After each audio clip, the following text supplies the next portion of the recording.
हाँ जी, अपना अभी तक 11th क्लास का जो मैंने लास्ट वीडियो में टॉपिक बताया वो आपका टॉपिक था कौन सा, 2 पॉइंट, अपना सेकंड चैप्टर चल रहा था। सेकंड चैप्टर में 2.1 से रिलेटेड मैंने बातें बताई थी, समुच्चयों के कार्तीय गुणन की। समुच्चयों के कार्तीय गुणन में क्या क्या चीजें अपना सीखनी थी वो सारी बातें मैंने बताई। अब अपने 2.1 के क्वेश्चंस करते हैं। अब 2.1 के क्वेश्चन के अंदर क्या क्या है उस पर थोड़ी सी बात करते हैं अपने। जैसे कि फर्स्ट क्वेश्चन है हमारा 2.1 का, यदि x by 3 plus 1 y minus 2 by 3 equal में किसके दे रखा है 5 बाई 3 1 बाई 3। ये भी एक क्रमिक युग्म है, ये भी एक क्रमिक युग्म है, दोनों को क्या दे रखा है इक्वल। इक्वल कब होते हैं जब पहला एलिमेंट पहले एलिमेंट के बराबर हो, दूसरा एलिमेंट दूसरे एलिमेंट के बराबर हो, दोनों इक्वल दे ही रखे हैं। तो तुलना करने पर x बाई 3 प्लस 1 किसके इक्वल आएगा 5 बाई 3 के। यहाँ से x बाई 3 इक्वल में 5 बाई 3 माइनस 1 x बाई 3, ये कितना हो जाएगा 2 बाई 3। 3 से 3 कैंसिल हो गया तो x की वैल्यू कितनी आ गई। तुलना करते हैं दूसरे की, ये चीज 1 बाई 3 के equal, y is equal to 1 by 3 plus में 2 by 3, y is equal to 3 by 3, y is equal to कितना हो गया x और y की वैल्यू निकालनी थी वो निकाल सकते हैं। नोट करो।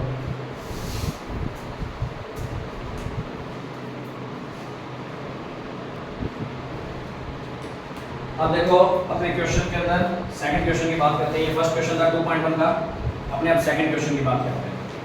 सेकंड क्वेश्चन के अंदर अपने को क्वेश्चन में दे रखा है कि ए समुच्चय में कितने एलिमेंट हैं 3 एलिमेंट हैं।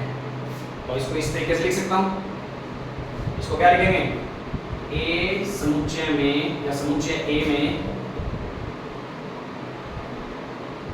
अवयवों की संख्या, उसको किस तरीके से लिखते हैं इन शॉर्ट में ऐसे लिखते हैं number of set, number of element in set ए। कितना दे रखे हैं 3 दे रखे हैं, और एक अपने को दे रखा है बी समुच्चय खुद दे ही रखा है, कितना है 3, 4, 5, ये अपने को दे रखा है। तो इसमें भी एलिमेंट कितने हो गए 3 एलिमेंट हो गए।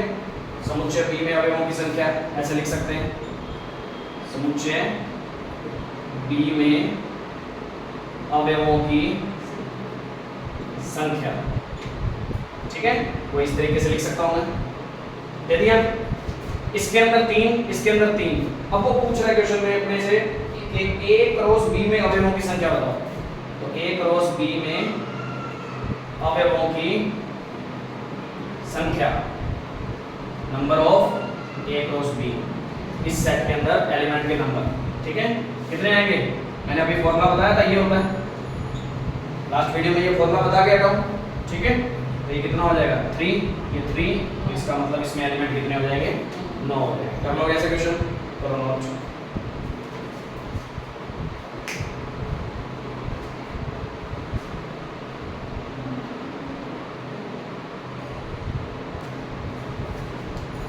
अब देखो अपना थर्ड क्वेश्चन 2.1 का, वो कह रहा है जी सेट मैं तुम्हें दे रहा हूं 7,8 और एच सेट मैं तुम्हें दे रहा हूं 5,4,2। अब वो कहता है जी गुना एच भी निकालो और एच गुना जी भी निकालो, दोनों निकालो। तो निकालना अपने भी सीखा ही है लास्ट वीडियो में, 7 का 5 से, क्योंकि अवयव जो बनते हैं वो किस रूप में बनते हैं क्रमित युग्म के रूप में बनते हैं। तो ये क्रमिक युग्म है, और क्रमिक युग्म में एक पहचान क्या होती है कि पहला एलिमेंट पहले सेट का, दूसरा एलिमेंट दूसरे सेट का, हमेशा ध्यान रखना। 7,4 7,2, फिर 8,5 8,4 और 8,2। तो ये तो आंसर आ गया जी गुना एच का। अब एच गुना जी का करना है तो पहला एलिमेंट किसका होगा एच का होगा, ध्यान रखना।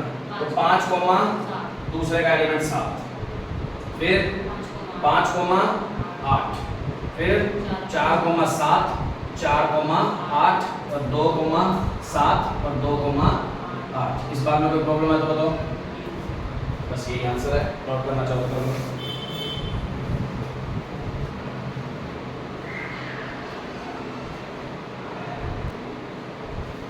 अब अपने फोर्थ क्वेश्चन की बात करते हैं।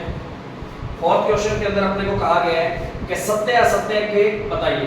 कथन दे रखे कुछ और उस कथनों में बताना है सत्य असत्य कौन से हैं। यदि वो असत्य है तो उसको वो कहता सही भी बना के लिखोगे, ठीक है। जैसे फर्स्ट क्वेश्चन की मैं बात करता हूं, क्या ये सत्य है क्या?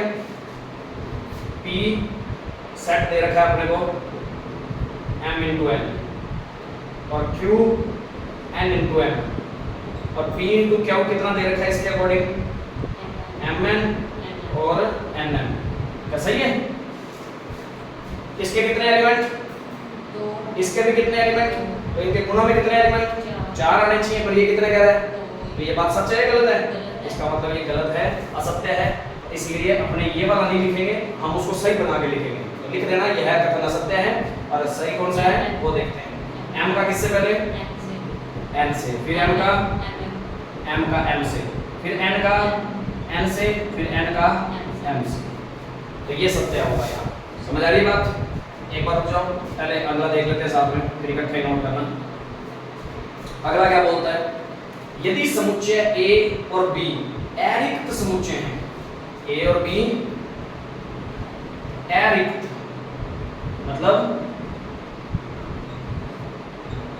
सॉरी मैं पहले भी तुम्हें शायद ये गलती से बता बैठा, लास्ट वीडियो में ये बात बता बैठा था, अरिक्त समुच्चय लिख बैठा था मैं। अरिक्त का मतलब खाली नहीं है, खाली नहीं है। वो मैंने वहां पिछली वीडियो में क्या बता दिया था कि अरिक्त का मतलब खाली से वो पूर्ण करके देख लिया था। तो ये अरिक्त का वो थोड़ी सी गलती होगी, ध्यान रखना। अरिक्त का मतलब होता है खाली नहीं है, मतलब कुछ तो एलिमेंट है इसके अंदर, ठीक है। अब बात करते हैं अरिक्त समुच्चय है तो A क्रॉस B क्रमिक युग्मों x y का एक अरिक्त समुच्चय है, इस टाइप का अरिक्त समुच्चय होगा। सोचो, ये भी अरिक्त नहीं है, ये भी अरिक्त नहीं है, तो A क्रॉस B अरिक्त हो जाएगा क्या? नहीं होगा। सोचो, अरिक्त का मतलब क्या होता है कि इसके अंदर कम से कम एक एलिमेंट तो है ही, और B में भी कम से कम एक एलिमेंट तो है ही। तो A क्रॉस B करेंगे तो 1,2 तो बनेगा ही बनेगा ना, तो ये खाली हो जाएगा क्या? तो ये खाली नहीं होता, तो खाली होता है तो उसको रिक्त बोलते हैं, खाली नहीं होता तो वो कौन सा होता है? अरिक्त ही होता है। तो जब A अरिक्त है B अरिक्त है तो A क्रॉस B भी क्या होगा? अरिक्त होगा। मतलब कुछ ना कुछ तो एलिमेंट बनेगा उसके अंदर, खाली तो नहीं होने वाला, और खाली जो नहीं होता उसी को अरिक्त बोलते हैं। तो लास्ट वीडियो में मैंने अरिक्त को थोड़ा सा वो रिक्त बना के माइंड में रिक्त आ गया था, तो रिक्त के हिसाब से बता दिया था। तो ध्यान रखना, उसमें अरिक्त का मतलब था। समझ आ गई? तो ये बात ध्यान रखना, ये बात सही कह रहा है क्वेश्चन के अंदर। क्वेश्चन क्या कह रहा था कि A और B अरिक्त हैं, तो क्या A क्रॉस B भी अरिक्त होगा? होगा क्या? ये नॉर्मल सी बात है। A और B खाली नहीं है तो A क्रॉस B कैसे खाली हो जाएगा? वो भी खाली नहीं होगा। समझ आ गई बात? तो ये भी सही है, ये तो सत्य है बात, ध्यान रखना, ठीक है। ये बात तो सत्य है। और यहाँ कंडीशन भी वो कह रहा है x A में बिलोंग करे, y B में बिलोंग करे, ठीक है ना। तो अरिक्त ये बात सच है। सत्य लिख लोगे, इसमें सत्य सत्य बताना है, जो सत्य नहीं है उसको सत्य करके बताना। तो ये तो पहले से ही सत्य बात कह रहा है, तो ये अरिक्त होगा, कंपल्सरी है। अगला देखते हैं, A सेट हमें दे रखा है 1,2, B सेट दे रखा है 3,4, तो A गुना B इंटरसेक्शन 5, ये एक सेट दे रखा था, इसका आंसर 5 आएगा क्या? ये बताना। ये अपने को दे रखा है, ये दे रखा है, और ये कहता है इसका इक्वल में 5 आएगा कि नहीं आएगा, चेक कर लेते हैं। मैं पहले B का इंटरसेक्शन किसके साथ निकाल लेता हूँ? 5 के साथ चाहिए ना हमें। B का इंटरसेक्शन 5, सेट के अंदर सीख क्या है? B सेट ये है, और 5 का मतलब खाली, 5 का मतलब रिक्त समुच्चय, एम्प्टी सेट। तो वो क्या है? खाली, और ये है 3,4, तो इन दोनों में कुछ कॉमन आएगा क्या? कुछ भी कॉमन नहीं है, तो आंसर क्या आएगा? खाली या 5 आएगा इसका आंसर। तो अब ये 5 है, सुनना, इसका आंसर कितना हो गया? 5।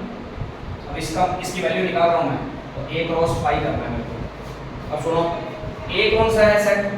1,2, दूसरा कौन सा है? 5 का मीन क्या होता है? खाली। किसी का किसी से गुना होगा क्या? तो किसी से गुना ही नहीं होगा, तो आंसर क्या आएगा? 5 आएगा। तो वो कह रहा था 5 आता है क्या? तो ये बात भी सच है जी, इसको सही करने की जरूरत ही नहीं, ये पहले से सत्य है। बात समझ आई? कोई प्रॉब्लम तो नहीं? तो इस तरीके से नोट करना चाहो तो कर सकते हो, यह सत्य है, ये बात, ये भी सत्य है, ये असत्य थी तो इसको मैंने सत्य बना के लिख दिया है जी, ठीक है। नोट करो।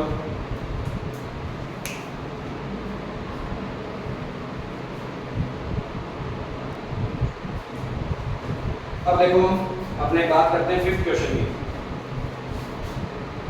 ए सेट है -1,1, 20 निकालना क्या है, A cross A cross A निकाल सकते हो। A का A से करना है, दूसरा सेट भी कौन है, यही है, तीसरा सेट भी कौन है, यही है, ठीक है। तो पहले -1 का -1 से, फिर -1 से, ठीक है, फिर -1 का 1 से और इससे इस 1 से क्या, सॉरी पहले -1 का दोनों से करें, पहले दोनों -1 रख लेते हैं, पहले इन दोनों को अलग अलग कर दिया, ठीक है, समझ आई नहीं आई। -1 लिया पहले का, दूसरे का भी -1 ले लिया, तीसरे का -1 ले लिया, फिर पहले का -1, दूसरे का -1, तीसरे का कौन सा ले लिया, प्लस का 1 ले लिया, तो प्रॉब्लम नहीं। अब बात करते हैं पहले का -1 ही चलने देते हैं, दूसरे का कौन सा ले लेते हैं अगली बार, और इसका पहले -1 आ गया, फिर -1 इसका पड़ा रहने देते हैं, इसका आपकी बार 1 लिया है और इसका भी अगला भी 1 ले लिया, तो प्रॉब्लम, ठीक है। अब इसके बाद अब 1 की बारी आ जाएगी, 1 का लेते हैं, 1 का -1 के साथ, फिर -1 के साथ, इधर वाला -1, फिर 1 का -1 के साथ, फिर यहाँ +1 लेंगे, मिक्स ना हो जाए, ध्यान रखना है। फिर 1 का मिक्स हो गया, हाँ ये मिक्स नहीं होना चाहिए, -1 1 -1 1 -1 1, ये है कंडीशन, यहाँ से मिक्स नहीं होना चाहिए। ये चीज में कंफ्यूजन जरूर है, ये कंफ्यूजन दूर करनी है। पहले इसको लिया और इसको लिया, फिर इन दोनों को लिया, फिर ये ले लिया, ये बना, ठीक है। अब इसके दोनों के साथ हो गया ना लिंक, अब इसको छोड़ा, अब की बार किसको ले रहे हैं, इसके ले लिया, तो इसको भी पहले के साथ और इसको दूसरे के साथ भी लिखेंगे, ये दोनों लिख दिए, ठीक है। अब ये कंप्लीट हो गए, इसके भी दोनों हो गए, अब किसका नंबर लगेगा, इसका। अब 1 का -1 के साथ और -1 के साथ, वो ये रहा, फिर 1 का -1 के साथ, अभी इसका इसके साथ पड़ा है ना, ये और ये रह गया, ठीक है, ये बन गया। अब 1 का इसके साथ पूरा हो गया ना, अब 1 का किसके साथ चलाएंगे, 1 के साथ, तो 1 1 -1, फिर 1 1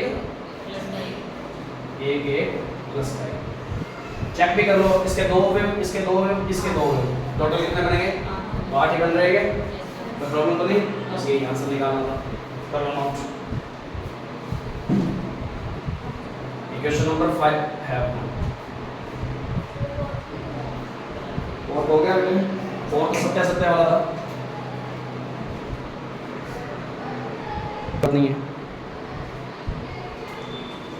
तो आज ये अपने 5 क्वेश्चन ही करते हैं इसके 2.1 के, बाकी क्वेश्चन कल बात करेंगे। तो कोई भी यदि प्रॉब्लम लगती है तो कमेंट बॉक्स में आप बता सकते हैं। वीडियो को ज़्यादा से ज़्यादा शेयर और लाइक जरूर करें यदि अच्छी लगी हो तो, और ज़्यादा से ज़्यादा चैनल इसको सब्सक्राइब भी करवाएं, अपने दोस्तों के साथ शेयर भी करें।